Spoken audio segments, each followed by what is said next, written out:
अस्सलाम वालेकुम दोस्तों, ये कब्र है मधुबाला जी की। कल भी मैं आया था शब बारात में। एक्चुअल में कब्र मिली नहीं मुझे, दो दरख्त के बीच में कंफ्यूज हो गया था मैं। ये सब एक जैसे ही दरख्त।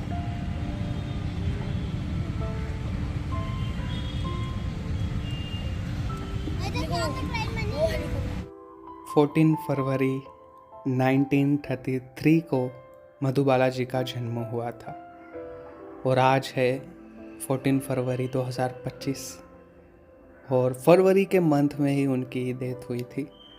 23 फरवरी 1969 की रात सिर्फ 36 साल की उम्र में मधुबाला जी ने इस दुनिया को अलविदा कहा था और फिर उन्हें इसी कब्रिस्तान में दफनाया गया। तो उस दौर में मधुबाला जी की कब्र पूरी मार्बल से बनी हुई थी। फिर यहाँ के कब्रिस्तान में ऐसा रूल आ गया, आज के दौर में कोई भी बड़ा आदमी हो या कोई भी आदमी हो, सबकी कब्रें सिमिलर ही बनेगी। और इसी कब्रिस्तान में मोहम्मद रफ़ी साहब, दिलीप कुमार साहब, बड़े बड़े एक्टर इसी कब्रिस्तान में दफन हैं। तो यहीं पे मधुबाला जी आराम फरमा रही है। यही कब्र है मधुबाला जी।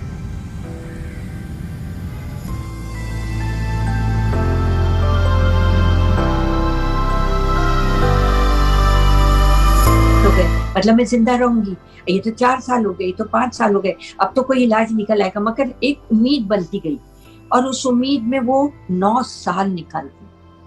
और 9 साल के बाद one morning she suddenly felt very ill and she became blue and she lost her senses and she died in the house. She was 35 complete. On 14th February was her birthday and on 23rd February after 9 days she died. Within 9 days in 69. And वो गुजरी 3 महीने के बाद heart का operation आ गया। Oh my God, शायद वो 3 महीने और खींच लेती तो उनका भी ऑपरेशन हो जाता और वो जिंदा होती। हार्ट का ऑपरेशन आ गया 3 महीने के बाद उनके गुजरती। डॉक्टर ने बोला गेट हर टू लंदन।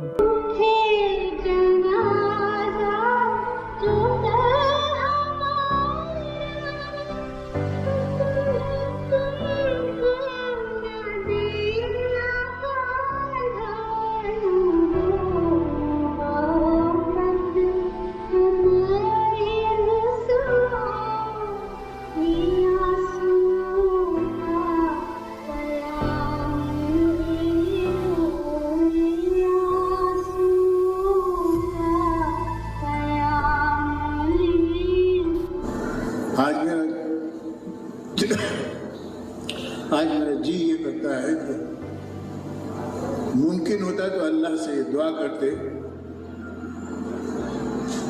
कि ये जो गए हुए लोग हैं इनको फिर से ले आओ।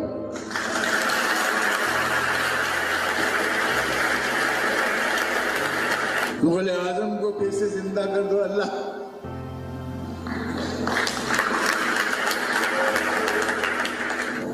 फिर से भेज दो अनारकली, और फिर से भेज दो। दिलीप कुमार साहब की कब्र भी इसी कब्रिस्तान में है। मधुबाला जी की कब्र से सिर्फ 21 कदम के फासले पर ही दिलीप साहब की कब्र है और दिलीप साहब के रिलेटिव्स की कब्र मुंबई के बांद्रा कब्रिस्तान में है, लेकिन दिलीप साहब को इस कब्रिस्तान में दफनाया गया। और नौशाद साहब की कब्र भी यहीं पर है। तो नौशाद साहब का मुझे एक शेर शायरी याद आती है कि टूट जाएगा हर एक तार, यहाँ सांसों का घर बसा करते हैं, दुनिया में उजड़ने के लिए लोग मिलते हैं, यहाँ मिल के बिछड़ने के लिए सब चले जाते हैं, रहता है यहाँ कौन सदा, किए जा सबका भला, आज सब कुछ है तेरा, कल का है किसको पता। कितने बड़े बड़े लोग दोस्तों, बड़ी बड़ी हस्तियाँ आज हमारे बीच नहीं हैं और सिर्फ 36 साल की उम्र में मधुबाला जी ने इस दुनिया को अलविदा कहा था और उनके गुजरने के सिर्फ 3 महीने बाद ही इलाज आ गया था। मतलब ये भी कैसा किस्मत का एक वो आप कह सकते हैं। जैसा कि पीछे अभी हमने आपको इंटरव्यू सुनाया कि साल साल करके 8-9 साल गुजर गए, फिर सिर्फ 3 महीने का वक्त रह गया और उसी दौरान वो बहुत ज़्यादा बीमार हो। और यही है मधुबाला जी की कब्र। बस दोस्तों, दुआ करते हैं कि मधुबाला जी और जितने महरूम हैं सबकी मग़फ़िरत अल्लाह सबको जन्नत में आला से आला मकाम अता फरमाए। और आज का वीडियो यहीं पे हम एंड करते हैं।